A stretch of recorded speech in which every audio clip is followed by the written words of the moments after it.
Hi, welcome to Story Time with Gigi. Today we're reading Disney's Pinocchio.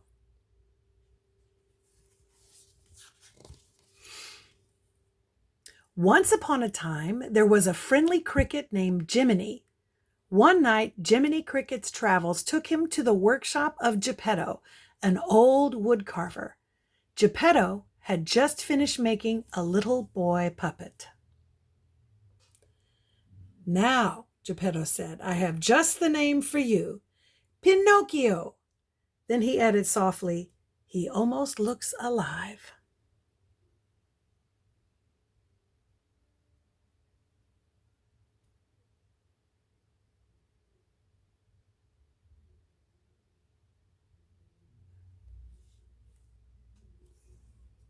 And here's all the toys that he's made.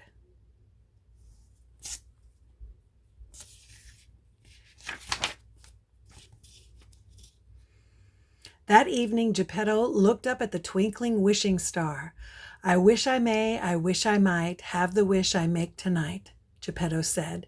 He wished for Pinocchio to become a real boy. Soon after, Geppetto, his cat Figaro, and Cleo the goldfish were fast asleep. Only Jiminy Cricket was still awake. Suddenly, a bright blue light filled the workshop. The beautiful blue fairy appeared. Good Geppetto, she said gently, you have given so much happiness to others. You deserve to have your wish come true. Waving her wand over Pinocchio, she said, Little puppet made of pine, wake, the gift of life is thine. Magically, Pinocchio began to stir. I can move, he said in amazement. I can talk.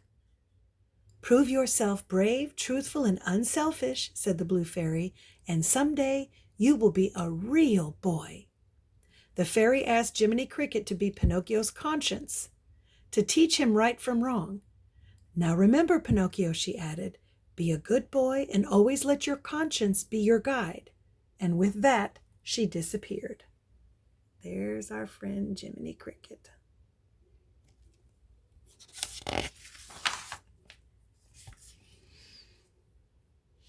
Geppetto woke up and saw Pinocchio walking and talking. At first he thought he must be dreaming, but then he realized his wish had come true. Geppetto was so happy. The next morning, Geppetto sent Pinocchio off to school. On the way, two villains, a fox called Honest John and his friend, a cat named Gideon, spotted Pinocchio. Honest John cried, a live puppet without strings. He could sell him to Stromboli's puppet show and make lots of money. The villains convinced the little puppet that becoming an actor would be much more fun than school. Jiminy tried to stop Pinocchio from leaving with the villains, but Pinocchio was too excited to listen.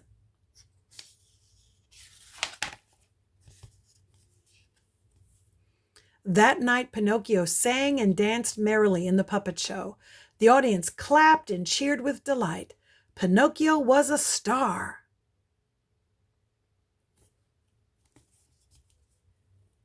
However, when the little puppet asked to go home, Stromboli, the owner of the show, roared with anger. He locked Pinocchio in a cage and bellowed, this will be your home now. Alone and frightened, Pinocchio sobbed. I should have listened to you, Jiminy.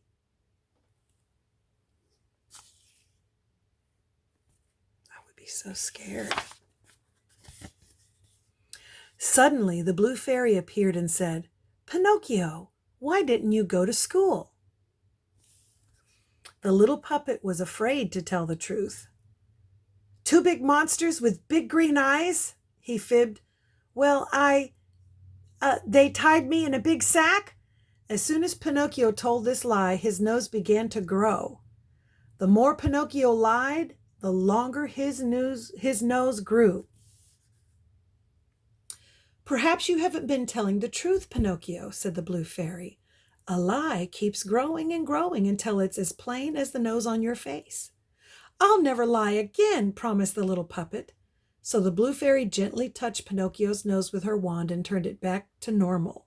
She unlocked the cage and set him free.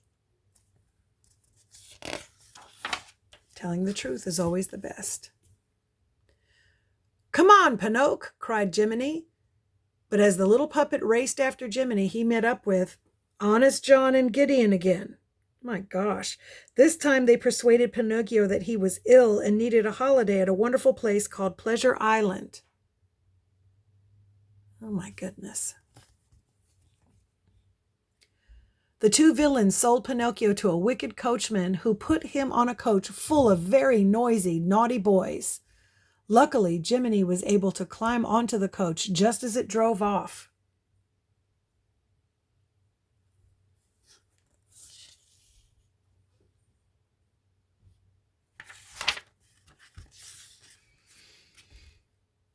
Pleasure Island was like a giant fun fair. The boys could have anything they wanted and be as naughty as they liked.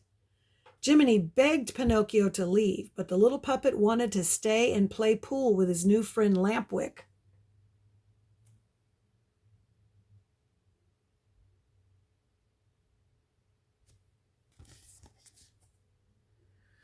Jiminy saw the wicked coachman loading crates of donkeys onto a boat.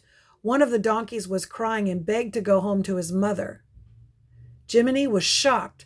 Somehow all the boys on Pleasure Island were being turned into donkeys. He needed to rescue poor Pinocchio.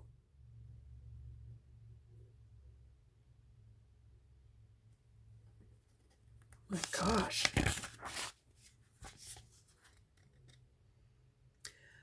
But by the time Jiminy found his friend, Pinocchio had already grown long, hairy ears and a tail. "Come on, quick!" cried Jiminy. "This way, Pinocchio!"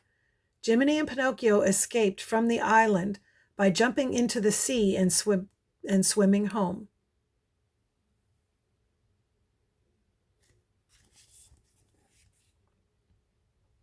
Cold and tired, they finally reached Geppetto's house, only to find out that Geppetto had gone looking for Pinocchio across the sea and had been swallowed by a big whale named Monstro. Pinocchio was determined to find his father, no matter how dangerous it would be. He and Jiminy headed back into the sea. Pinocchio and Jiminy asked the fish and seahorses for help, but as soon as they heard Monstro's name, the sea creatures sped off in terror.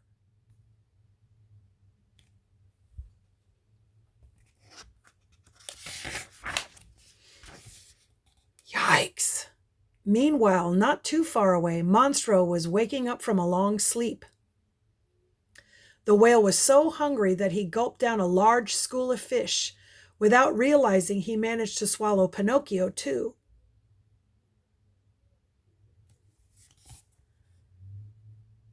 Deep inside the whale's tummy, Pinocchio and his father were overjoyed to see each other again.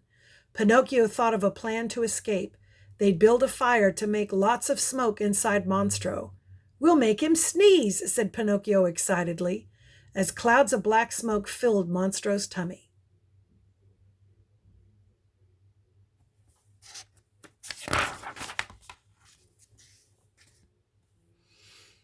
He gave an enormous sneeze, and out they all came on a little raft. But as the whale crashed through the water, the little raft toppled over. Everyone was thrown into the sea, and Geppetto couldn't swim. Pinocchio kept his father afloat and dragged him to the shore.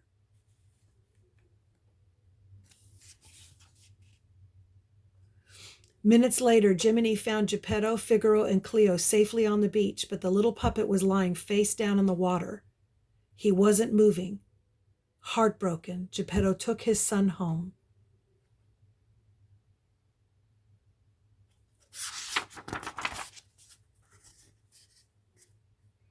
Geppetto knelt over Pinocchio and wept. Just then the Blue Fairy's dazzling light filled the room once again. "Prove yourself brave, truthful, and unselfish, and someday you will be a real boy," said the fairy gently. "Awake, Pinocchio, awake." Immediately, a bright light surrounded Pinocchio, and he woke up. He was no longer made of wood. He was a real boy at last. "Father, I'm alive, see?" Pinocchio cried out in delight. "This calls for a celebration." Geppetto cried joyfully. Jiminy proudly watched Pinocchio playing happily with his father. Now he knew that if you wish upon a star, your dreams really can come true. And that's our story. I hope you liked it. Make sure you like and subscribe and share with your friends. Bye until next time.